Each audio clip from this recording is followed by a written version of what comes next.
Ok, ça marche. Bien, mesdames et messieurs, je suis accompagné donc du colonel Olivier Serres, donc sur ma droite, qui commande la section de recherche de Clermont-Ferrand, et du colonel Isabelle Orefis, qui commande le groupement de gendarmerie départementale de l'Allier, afin de vous présenter l'état des investigations qui ont été diligentées depuis samedi soir, suite au passage à l'acte meurtrier d'un individu sur la commune d'Espinasse-Vozelle. Avant de développer les événements, je souhaite tout d'abord exprimer tout mon soutien aux familles et proches des victimes qui traversent ce jour une épreuve tragique.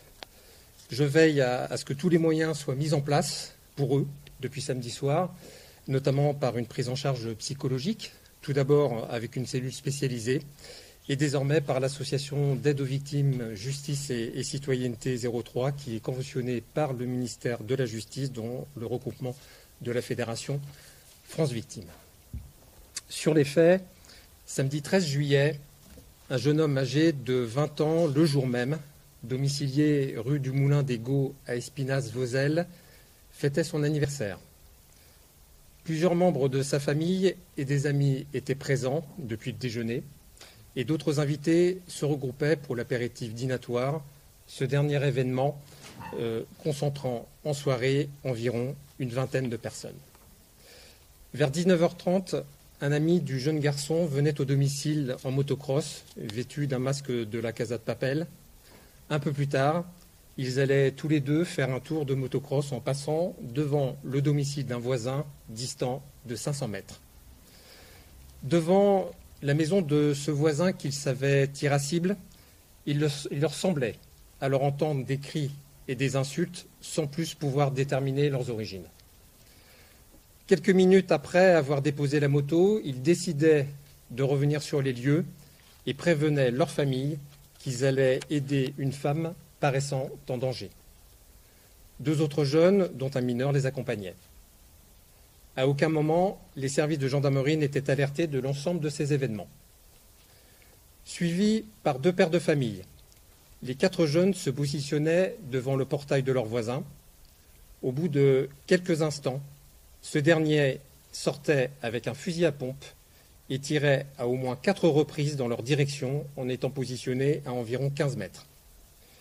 Les coups de feu étaient entendus vers 21h10 par les personnes présentes à l'anniversaire. Certains sortaient de la fête d'anniversaire et partaient en direction des tirs, soit à pied, soit avec une voiture. Le centre opérationnel de la gendarmerie départementale de l'Allier recevait un appel d'une victime à 21h12. Sur le parcours criminel, le voisin ouvrait le feu à de multiples reprises en direction des personnes s'approchant de son domicile et qui prenaient alors la fuite dans diverses directions. Le jeune garçon de 20 ans, d'abord blessé aux jambes, était une nouvelle fois touché mortellement par un tir.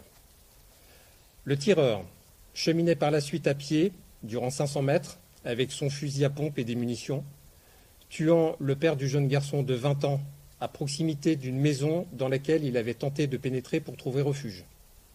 Puis, il tuait le parrain du jeune garçon un peu plus loin dans un champ de blé. Plusieurs personnes se protégeaient derrière la voiture utilisée par une convive pour se rendre sur le lieu des coups de feu et qui, en reculant, essuyait elle aussi des tirs. Les victimes étaient blessées durant ce parcours. Le tireur arrivait devant le domicile de la famille et ouvrait le feu à de nombreuses reprises en direction de la maison, l'ensemble des convives survivants étant retranchés à l'intérieur.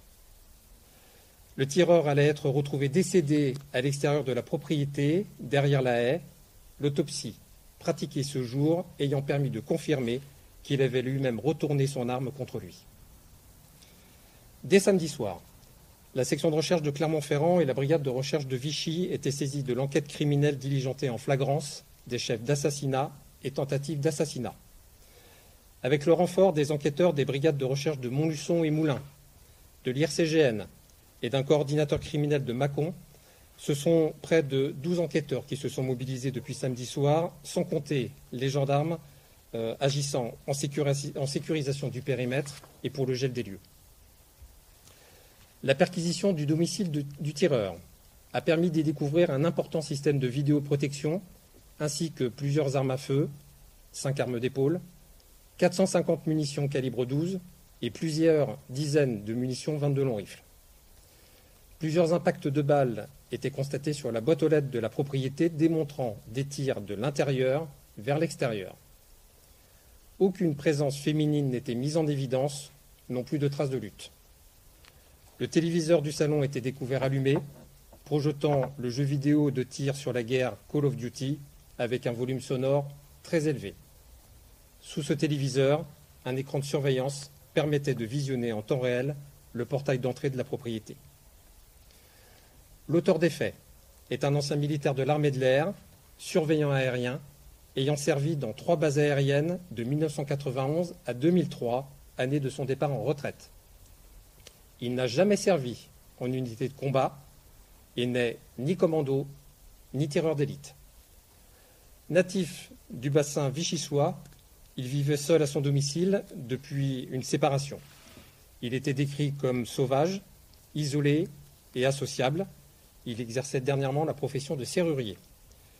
Il ne pratiquait plus ni le tir sportif au club d'Espinasse-Vozelle, ni la chasse. Il était inconnu des services de police, de justice et de renseignement. Il n'était pas non plus connu pour avoir des problèmes de voisinage. Les autopsies ont débuté ce jour à l'Institut médico-légal de Clermont-Ferrand. Des analyses toxicologiques et anatomopathologiques sont également prévues, dont les résultats ne seront pas connus avant plusieurs semaines.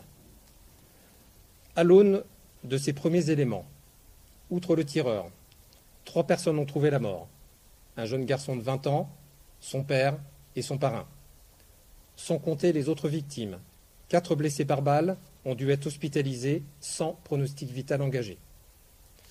Les premières investigations laissent confirmer la détermination du tireur pour tuer avec son fusil à pompe. 14 douilles de calibre 12 et 2 bourres ont été découvertes sur son cheminement. 18 munitions ont également été retrouvées dans une cartouchière autour de sa taille. Dans une recherche d'éclairage sur le mobile de son acte criminel, le système de vidéoprotection du domicile du tireur va rapidement faire l'objet d'analyse et d'exploitation pour préciser la jeunesse des faits. Également, le déroulement chronologique plus précis que celui résultant des premiers témoignages des blessés qui sont légitimement fragilisés par le traumatisme des faits. Des auditions se poursuivent encore ce jour et des expertises sont toujours en cours. Tels sont les éléments que j'entendais vous communiquer ce jour. Et nous pouvons, si vous avez le souhait de le faire, répondre à quelques questions. Je vous remercie.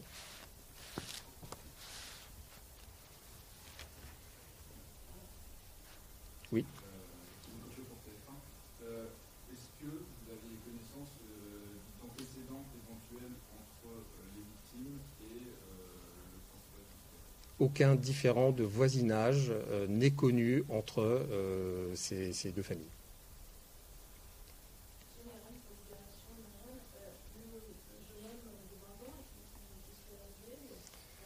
C'est quelqu'un qui travaillait dans le domaine aéronautique, qui avait une vie de couple classique à son âge. Voilà, un jeune sans problème et sans histoire particulière.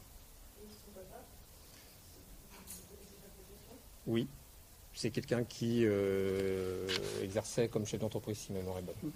Voilà.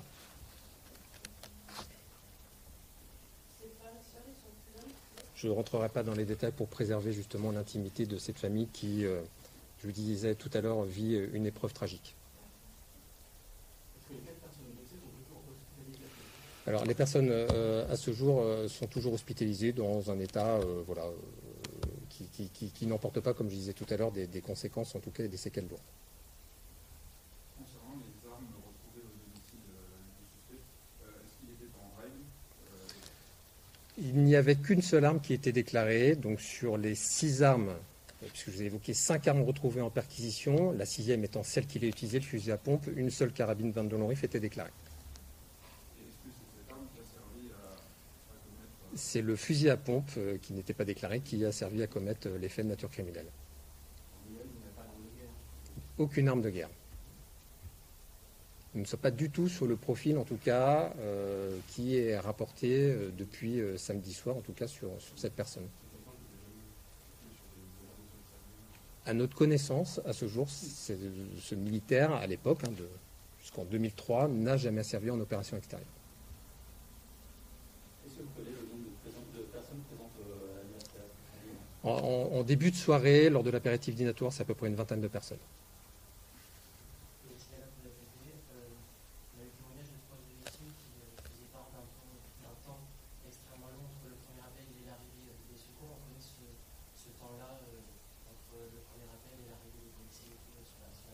Colonel, est-ce que vous voulez développer?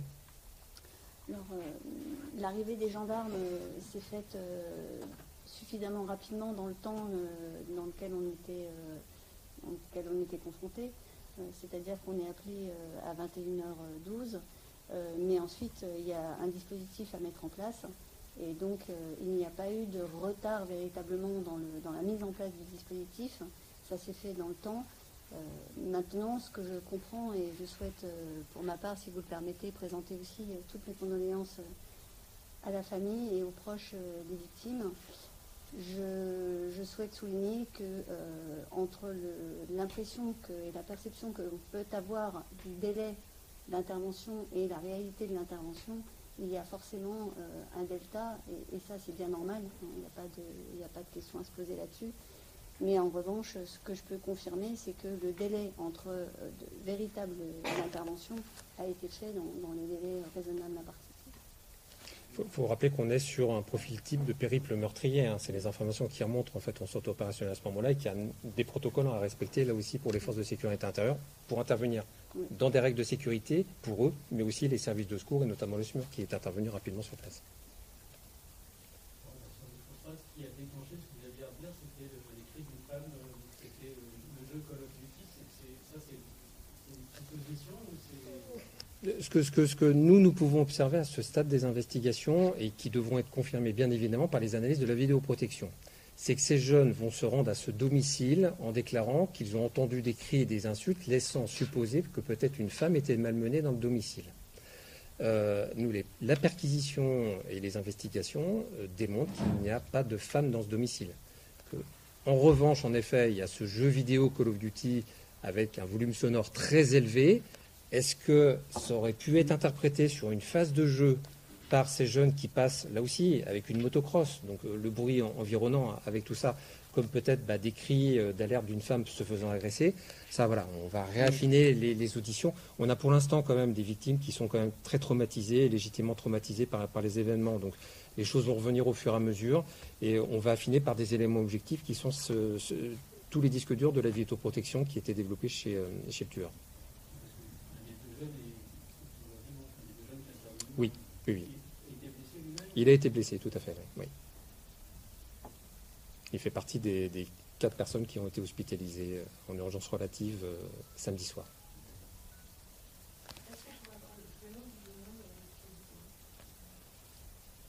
Camille.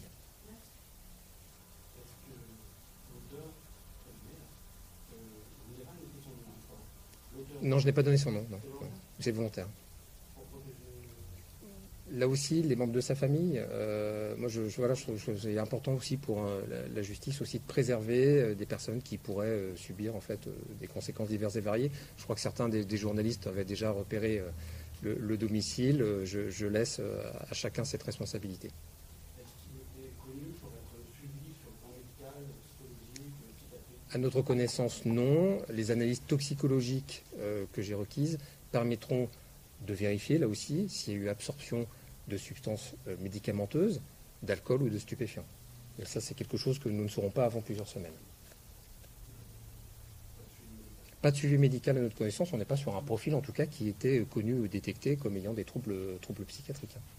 Oui, de ce que vous avez dit précédemment, l'hypothèse du syndrome post-traumatique qui apparaît parfois chez les personnes qui ont vécu dans leur carrière professionnelle des événements suivants,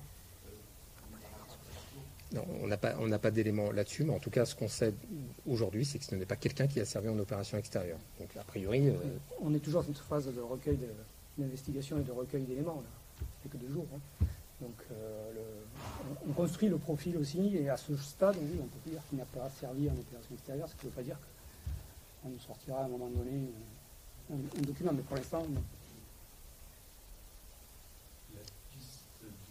voisinage du coup est totalement définitivement écarté ou ça encore autre chose à faire? On n'a aucune information sur le fait qu'il y ait eu des précédents déjà et un conflit qui existait entre la famille endeuillée et ce monsieur. Même si c'était vécu comme un racisme par certains Oui. Oui, ça fait partie de son tempérament, de son caractère, voilà. Un peu, certains décrivaient un peu comme un vieil ours, voilà. Et ça va bien pour RTF. Est-ce que dans quel établissement est-ce que les victimes ont été transférées? Elles avaient été transférées au centre hospitalier de Vichy. Pas d'autres questions? Non. Ben, merci, messieurs, dames. Voilà. Merci. Merci.